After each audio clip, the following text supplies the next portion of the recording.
Hi, my name is Jessica Fernando, and today I will be doing a series of range of motion tests. And I will first start off with forearm pronation.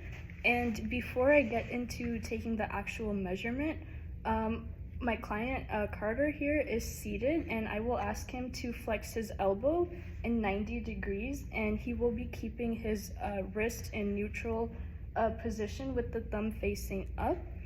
And then I will ask him to pronate his wrist. And then before I take the measurement, I'm going to identify the landmarks. So the axis is it's dorsal and proximal to the ulnar styloid process, which is here. And then the movement arm is on the dorsal surface of the wrist, and it's proximal and parallel to both styloid processes. And then the stable arm is parallel with the midline of the humerus. And then I'm going to take the measurement.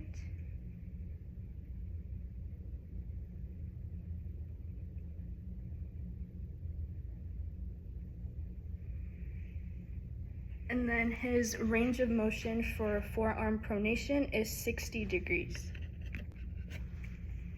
Now I will be doing a series of manual muscle tests. And the first one will be done against gravity for forearm pronation. And before I get started, I'm first going to demonstrate the end feel or the end range for the forearm. So my client is going to pronate his forearm. And then upon palpating it, it is a hard end feel as the radial and ulnar bones are overlapping each other in pronation. And then for this test, he is going to be seated with his elbow flexed to 90 degrees and his forearm will be fully pronated. And then I will be stabilizing the compensatory area of the olecranon process and the lateral elbow joint. So right here. And then I'm going to palpate the distal forearm for this test, and I'm going to attempt to move his forearm into a supinated position, and he is going to hold. And that would be a score of a 5 since he was able to maintain his position and not break. The next manual muscle testing will be done in a gravity minimized environment for forearm pronation, and my client is seated here. His shoulder is abducted to 90 degrees. His elbow will also be flexed to 90 degrees, and his forearm will be in a neutral position with his humerus supported on the table. And my hand placement will be on his lateral aspect of his elbow, which is here. And he's going to pronate his forearm. And that would be a grade of a 2 since he was able to go his full range of motion and I felt the contraction. The next range of motion test will be for wrist extension, and my client is seated here with his forearm fully pronated and supported on the table, and his wrist is hanging off the edge of the table as well. And then before I take the measurement, I will identify the landmarks. My axis is going to be lateral to the triquetrum, and that would be here. And then my stationary arm is going to go from the triquetrum to the olecranon process, so in this region. And then my movement arm will be parallel with the 5th metacarpal, so right here.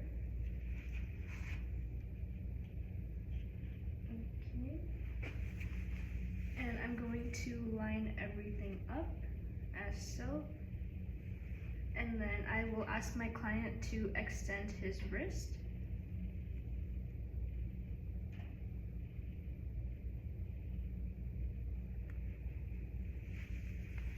And then his range of motion for wrist extension is 54 degrees. The next manual muscle testing will be done in an against gravity environment for wrist extension. And before I get into the test itself, I will first demonstrate the end feel / end range for wrist extension. And then I will have my client extend his wrist like this. And then upon palpating, I can tell that it has a firm end feel as there is pressure being placed on the palmar radiocarpal ligament in this region. And then for this test, he will remain seated with his forearm pronated and resting on the table. And I will be stabilizing the distal forearm since that is a compensatory area for this test. And then I will be applying my resistance to the base of the first and second metacarpals. And he will be in this extended position of his wrist. And I will be applying resistance. And that would be a score of a 5 since he was able to hold his position and not break. The next manual muscle testing will be done in a gravity minimized environment, and my client is here still seated, this time with his forearm in a neutral position, with his arm resting on the table. And I will place my hand on the medial surface of the distal forearm, so right here, and he's going to extend his wrist.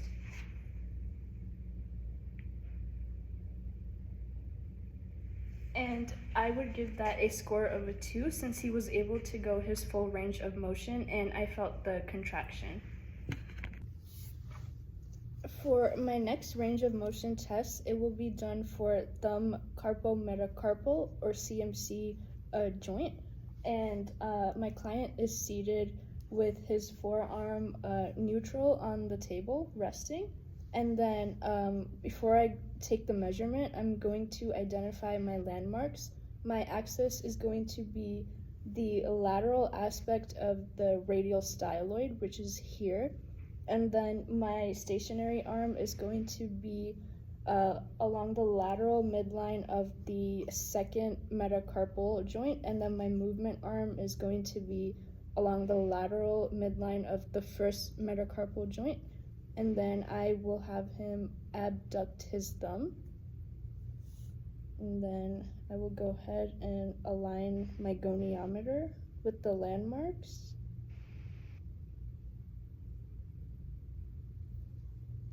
And then his range of motion for thumb CMC abduction is 41 degrees.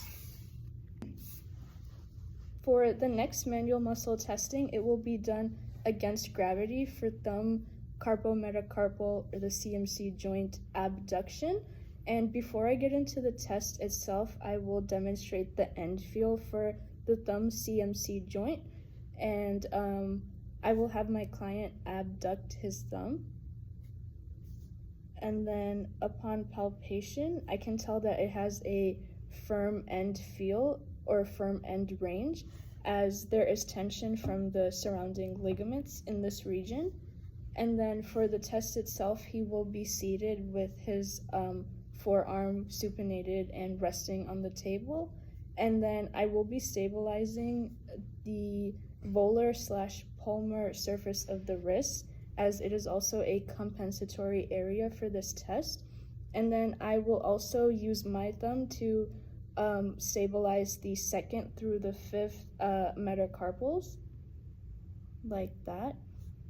And then I will be palpating different muscles. The first one will be the abductor pollicis longus, and for that, I will be applying resistance at the first metacarpal, and as he abducts his thumb. And then I will be applying resistance like that. And since he was able to hold the position, that would be a grade of a 5. So the next manual muscle testing will be done in the same environment against gravity, and everything will still be the same where I'm stabilizing. The only difference is I will be palpating a different muscle, which is the abductor pollicis brevis, and I will be applying resistance to a different area, and it is going to be the first proximal phalanx of the thumb. And I will have him abduct his thumb, and this is where I will apply the resistance. And I would give him a score of a 5 since he was able to hold the position without breaking. The next manual muscle testing will be done in a gravity minimized environment for thumb CMC abduction, and everything will still remain the same as it was in the against gravity environment, such as my hand placement. And then I will have my client abduct his thumb, and I will first be palpating the abductor pollicis longus, which is here. And I would give him a score of a 2 for that since he wasn't able to complete his full range of motion, but I still felt the contraction in that muscle. And for the next one, I will be palpating the abductor pollicis brevis, which is here, and he will go ahead and abduct. And that would also be a score of a 2 since he wasn't able to go his full range of motion, but there was still a contraction in that muscle.